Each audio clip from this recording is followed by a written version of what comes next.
جب تک چار چیزوں کا اللہ کے دربار میں جواب نہ دے لے، سوالوں کا جواب نہ دے لے۔ سوال زندگی کہاں گنوا کر آیا؟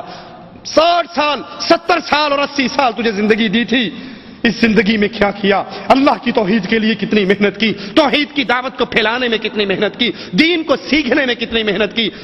کیا ہماری کیفیت یہ تو نہیں صبح 9 بجے اٹھتے ہیں، شام کو 5 بجے آتے ہیں، پھر دوستوں سے گپ شپ ہوتی ہے، تھکے ہوئے آ کر سو جاتے ہیں، نہ نماز پڑھنے کا علم ہے، نہ نماز سیکھی ہے، نہ قرآن سیکھا ہے، نہ دین کی طرف رغبت ہے۔ کہتے ہیں اگر کوئی دعوت دے بھی صحیح، مولوی صاحب پیٹ پالنا بھی تو عبادت ہے نا، اب حلال رزق پال رہا ہوں، بچوں کو کھلا رہا ہوں، یہ باقی نماز روزے کے دھندے آپ جانو، آپ کی پارٹی جانے، ہمارا تو یہی کام بڑا ہے، کھانا پینا، بچے پیدا کرنا، سو جانا، سامان اٹھا کر لے آنا۔ ارے اللہ کے بندے، اگر یہی زندگی ہے تو ایک گدھے کے اندر ایک انسان کے اندر کیا فرق ہے؟ گدھا کھاتا ہے، پیتا ہے، بچے پیدا کرتا ہے، سوتا ہے، گدھا اپنے کمر پہ سامان اٹھا کر لاتا ہے۔ اگر انسان بھی کھائے پیے، بچے پیدا کرے، سو جائے، بیگم کی ساری لسٹیں پوری کرے اور سامان ٹھا کے لے آئے، اس کے علاوہ نہ وہ اللہ کو جانے، نہ آخرت کے دن کی تیاری کرے، تو اس میں اور اس میں کیا فرق ہے؟ پہلا سوال ہوگا زندگی کہاں گزاری؟ پیٹ پالنے سے اسلام روکتا نہیں ہے، لیکن پیٹ پالنا زندگی کا مقصد نہیں ہے، یہ زندگی کی ضرورت ہے۔ مثال سے سمجھ لیجئے، ایک بندہ باتھ روم میں جاتا ہے، حمام میں جا کر بیٹھتا ہے۔ اب سوچئے جو حمام میں گیا ہے، حمام میں جانا ضرورت ہے یا مقصد ہے؟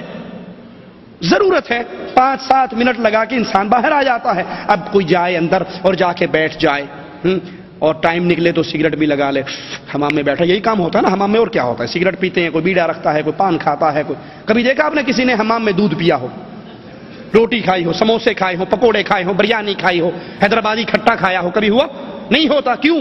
یہ جو چیزوں کا نام لیا یہ پاک چیزیں ہیں، اور جس جگہ کا نام لیا وہ پلیت ہے، پلیت جگہ پہ پاک چیز نہیں کھائی جا سکتی۔ لیکن کبھی دیکھا آپ نے مسجد میں کسی نے سگریٹ پی ہو؟ گیا سے گیا مسلمان ہوگا تو مسجد میں سگریٹ، مسجد میں کسی نے دیکھا کبھی؟ ڈبی نکالی، جوڑی اور یوں کر کے یہاں رکھ لی، بیکار مول سب کچھ نہیں، نسوار ہے تھوڑی سی بس، کوئی بات نہیں۔ دیکھا آپ نے؟ نہیں۔ کیوں؟ یہ مسجد پاک جگہ ہے، سگریٹ پلیت ہے، بیڑا پلیت ہے۔ اچھا، اب جو باتھ روم میں جائے اور نکلے ہی نہ، باہر بیٹھا ہوا کیا کہے گا؟ بے وقوف، یہ دل لگانے کی جگہ ہے۔ ارے فارغ ہو باہر آ، یہ بیٹھنے کی جگہ نہیں ہے، یہ دل لگانے کی جگہ نہیں۔ ضرورت پوری کرو، باہر آؤ۔ بھائی پیٹ پالنا ضرورت ہے، کمانا ضرورت ہے، جہنم کی آگ سے اس چمڑی کو بچانا مقصد ہے۔ اگر ضرورت پہ لگ گئے، مقصد کو بھول دیا، قرآن کو چھوڑ دیا، توحید کو نہ سمجھا، عقیدے کو نہ سمجھا، اللہ سے تعلق نہ جوڑا، تو پھر ہم نے مقصد کو ضرورت سمجھا، ضرورت کو مقصد بنا لیا، پھر آخرت میں نجات مشکل ہے۔ زندگی کہاں گزار کر آیا؟ دوسرا سوال، جتنا علم تھا اس پہ کتنا عمل کیا؟ یہ سوال نہیں تو علامہ کیوں نہیں بنا، تو ڈاکٹر کیوں نہیں بنا، تو محدث کیوں نہیں بنا، تو جامع سے 8 سال کا کورس کیوں نہیں کیا؟ نہیں، سوال یہ ہے جتنا علم تجھ تک پہنچ چکا تھا اس پہ عمل کتنا کیا؟ تجھے پتہ لگ گیا تھا نبی کی نماز کا طریقہ کیا ہے؟ نبی دایاں ہاتھ بائیں ہاتھ پہ رکھتے، سینے پہ رکھتے، نماز شروع کرنے سے پہلے کیا کہتے نبی؟ اللہ اکبر۔ نبی کی نماز شروع ہو رہی، اللہ اکبر۔ میری اور آپ کی نماز کہاں سے شروع ہوتی ہے؟ نیت کرتا ہوں نماز کی، نماز 4 پیچھے امام کے منہ میرا خانہ کعبہ شریف تھے، واسطہ اللہ تبارک و تعالیٰ کے، آگے امام صاحب، ادھر عبد الرحمان، ادھر عبداللہ، اوپر چھت ہے، نیچے فرش ہے، پیچھے کوئی بھی نہیں، اللہ اکبر۔ نبی کی نماز اللہ اکبر، میری نماز 2 گز لمبی نیت سے۔ ارے بھائی یہ نیت ہوتی ہے اگر زبان سے کہنا، اسلام ہوتا تو محمد کریم کہہ کر جاتے۔ جس طرح پٹھان پشتوں میں نیت نہیں، پٹھان پشتوں میں فاتحہ نہیں پڑھ سکتا، پنجابی میں فاتحہ نہیں ہو سکتی، اردو میں نماز نہیں ہو سکتی، عربی میں ہی کریں گے۔ کیوں؟ محمد کریم نے عربی میں ہی پڑھی ہے، تو اگر یہ نیت بھی نبی کریم نے کی ہوتی تو عربی میں کی ہوتی۔ میرے اور آپ کے لیے جیسے پوری نماز عربی میں واجب فرض ہے، اسی طرح یہ نیت بھی عربی میں فرض ہوتی۔ یہ پشتوں میں ہو رہی، کیرلے میں ہو رہی، بنگالی میں ہو رہی، حیدرآبادی میں ہو رہی، تو اس کا مطلب کیا ہے؟ یہ بعد میں ویلڈ ہوئی ہے، ٹوچ لگ گیا ہے، شروع تو نال۔ کتنا علم تھا اس پہ عمل کتنا کیا؟ آپ کو پتہ لگ گیا نبی نے نماز اللہ اکبر سے شروع کی، اس پہ عمل کیا یا نہیں؟ نبی نے دایاں ہاتھ بائیں باہ پہ رکھا، ابن عمر کی روایت صحیح بخاری کے اندر موجود ہے، پھر اپنے دونوں ہاتھوں کو اپنے سینے پہ رکھا۔ آپ کو حدیث پتہ لگ گئی؟ حدیث پتہ لگ گئی؟ اب دایاں ہاتھ بائیں بازو پر، بائیں کوہنی پر آئے تو یہ کہاں آئے گا جی؟ دیکھیے کہاں آئے گا؟ ایٹومیٹکلی کہاں آ رہا ہے؟ سینے پہ آ رہا ہے۔ اب یہ میری ناف ہے، جتنا مرضی ٹیلا ہلوا میں سیدھا ہی نہیں ہو سکتا، یہاں آ سکتا ہے؟ نہیں آ سکتا۔ اللہ کے نبی کی حدیث آپ کو پتہ لگ گئی. اللہ کے نبی اللہ اکبر کہتے رفع یدیہما حتی حذو منکبہ. یہ کسی حدیث میں ثابت نہیں ہے اور یہ بھی کہیں بھی ثابت نہیں ہے. ایتھو ہی کر کے چھاڑ دو. کندھوں کے برابر نبی ہاتھ اٹھاتے. آپ کو حدیث پتہ لگ گئی کتنا عمل کیا. نبی نے فاتحہ پڑھی, پڑھنے کا حکم دیا, کتنا عمل کیا. آمین اتنی زور سے گونجتا, مسجد گونج اٹھتی. آپ کو پتہ لگ گیا کتنا عمل کیا. اللہ کا سوال ہے جتنا علم تم تک پہنچا اس پہ کتنا عمل کیا. ہمیں علم پہنچ جاتا ہے طلاق کا طریقہ, نکاح کا طریقہ, نماز کا طریقہ, روزے کا طریقہ, جلدی افطاری کا طریقہ, 8 تراویحوں, یہ سارے مسئلے پتہ ہیں. پتہ ہونے کے بعد عمل کی بجائے ہم کیا کہتے ہیں؟ جی حدیث تو ہے پر میرے مذہب کے خلاف ہے. حدیث تو ہے پر میرے امام صاحب نے ایویں نہیں کیا. تجھے تیرا امام مبارک ہو, ہمیں بلال کا امام مبارک ہو.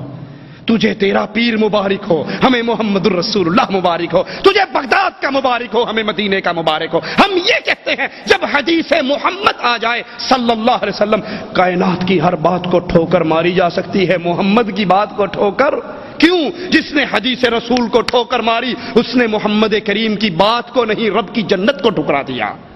آپ کو جتنی حدیثیں پتہ لگی جتنا علم پہنچا. دوسرا سوال حشر کے میدان میں اللہ پورا علم ہوا, اس پہ کتنا عمل کیا. مال کہاں سے کمایا, کہاں پہ خرچ کیا. مال کمانے کے ذرائع حلال تھے یا تو کبھی انشورنس کے ذریعے, کبھی تو سود کے ذریعے, کبھی لاٹری کے ذریعے. یہ نہ سمجھو کہ سود صرف بینکوں میں ہوتا ہے, کمپنیوں میں سود نہیں چلتا. کتنی وہ کمپنیاں ہیں جہاں پر تنخواہیں لیٹ ہو جاتی ہیں. عامل مزدور مجبور ہوتا ہے تو جس کی جیب بھری رہتی ہے وہ 100 ریال دیتا ہے کہ 100 ریال لے لو, جب تنخواہ ملے گی تو 150 یا 120 یا 110 لوں گا. کیا یہ سود نہیں ہے؟ کیا یہ حرام نہیں ہے؟ لاٹری کے ذریعے کمانے والوں, سود کے ذریعے کمانے والوں. جواب دیتے ہیں مولوی صاحب آپ تو ویسے سختی کرتے ہیں, میں بینک کا مینیجر ہوں, میں اپنی محنت کا پیسہ لے رہا ہوں, میرا کیا قصور ہے؟ سود لینے والا, سود دینے والا, سود کا گواہ بننے والا, کاغذ قلم لانے والا, یہ سب مجرم ہیں. بینک کا مینیجر, بینک کا چپڑاسی, بینک کا گن مین, بینک کا کیشیئر, یہ سارے کے سارے حرام کھا رہے ہیں. آپ نے مال کہاں سے کمایا اور کہاں پہ خرچ کیا؟ مسجد بنوائی, مدرسے میں دیا, قرآن بانٹے لے کر, کوئی کیسٹ, کوئی سی ڈی, کوئی دین, کوئی اسلام کے لیے خرچ کیا, کہیں اللہ نام کا دیا. یا جب انڈیا پاکستان چھٹی جانے لگے تو بیگم صاحبہ کا فون آیا, آن لگے ہو نا, وہ پڑوسیاں دے گھر رنگین آ گیا ہے, ساڈا پرانا چھوٹا جہا بلیک اینڈ وائٹ ہی پہ ہے, وہ لے جے بڑا سارا, یہ بڑا سارا لے کر اوپر, حاجی اللہ دیتا. حاجی صاحب یہ مال اسی پہ خرچ کرنا ہے آپ نے؟ کہتے ہیں جی مولوی صاحب کیا کریں, بچے پڑوسیوں کے گھر میں جاتے تھے, جب سے ڈش اینٹینا لگا ہے ماشاءاللہ آنکھوں کے سامنے بدماشی دیکھتے ہیں, باہر جانے کی ضرورت نہیں رہتی. کل کو یہ شراب پینے باہر نکلیں گے وہ بھی گھر میں لا کے دے دو گے, کسی لڑکی کو بھگانے کے لیے باہر نکلیں گے تو خود لا کر گھر میں دے دو گے. کیا یہ جواب ہے اللہ کے بندو؟ مال کہاں سے کمایا, تم نے مال کو کہاں پہ خرچ کیا؟ اور تمہیں جوانی دی تھی, جسم دیا تھا, طاقت دی تھی, اس جسمانی طاقت کو کہاں پہ خرچ کیا؟ آج اللہ کی توحید میں شرک کی ملاوٹ کی جا رہی ہے, درباروں کو پوجا جا رہا ہے. محمد کریم کی رسالت کے اندر پیروں, فقیروں, اماموں, بزرگوں کو وہ مقام دے دیا گیا ہے جو محمد کریم کا مقام ہے. تو میری اور آپ کی جوانی کہاں پہ ضائع ہو رہی ہے؟ میری اور آپ کی جوانی کہاں لگ رہی ہے؟ سوچئے اللہ کے لیے, بستر پہ لیٹتے ہوئے رات کو سوچئے کتنے وہ لوگ ہیں جن کو میں نے توحید کی دعوت پہنچائی ہے, کتنے وہ لوگ ہیں جن کو میں نے رسول اللہ کی رسالت کا پیغام پہنچایا ہے. اور اگر آپ یہ کام کر رہے اور کرتے کرتے مر بھی جاؤ, اللہ کی قسم خوش نصیب ہے. اللہ سے دعا ہے اللہ ہمیں توحید کی دعوت دیتے ہوئے شہادت کی موت دینا. اس صحابی کی طرح نبی کا پیغام لے کر گیا, قوم کی بستی میں پہنچا اور کہا مجھے پناہ دو, میں اپنے حبیب کی بات پہنچانے آیا ہوں. پہاڑی پہ چڑھے, کہا لوگو نبی کا پیغام یہ ہے, قولوا لا الہ الا اللہ,